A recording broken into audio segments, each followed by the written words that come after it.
చంద్రబాబు నాయుడు గారు చెప్పినట్లు పులివెందులు కూడా తప్పకుండా మేము గెలుస్తామని చంద్రబాబు నాయుడు గారు చెప్పారు.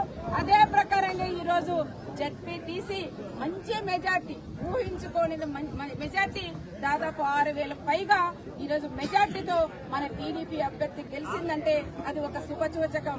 జగన్ రెడ్డి జైలుకు పోవడం ఖాయం అనేది ఈ రోజు కూడా మనం ఎలక్షన్ ద్వారా కూడా తెలుసుకున్నాం.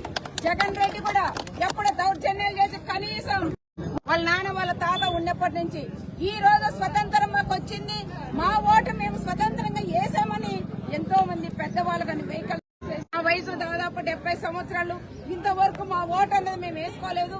ఈ రోజు మాకు స్వతంత్రం వచ్చింది, చంద్రబాబు నాయుడు గారు పుణ్యమా అంటూ ఈ రోజు మాకు స్వతంత్రం వచ్చింది, మా ఓటు మేము వేసుకుంటున్నాం. మంచి మెజార్టీతో మేము గెలుస్తాం, చంద్రానికి ఒక గిఫ్ట్ గా ఇస్తాం. మనం చేసిన పరిపాలనలో కూడా మంచి పరిపాలన సుపరిపాలన చేశాం, మంచి ప్రభుత్వంగా గుర్తించింది. ప్రతి ఒక్కరికి కూడా న్యాయం చేశాం కాబట్టి వాళ్ళు కూడా స్వచ్ఛందంగా వచ్చి మనకి తెలుగుదేశానికి ఓటు వేసి మంచి మెజార్టీతో గెలిపించిన పులివెందుల నియోజకవర్గం పేరు పేరు అనేది నమస్కారాలు కూడా తెలియజేసుకుంటూ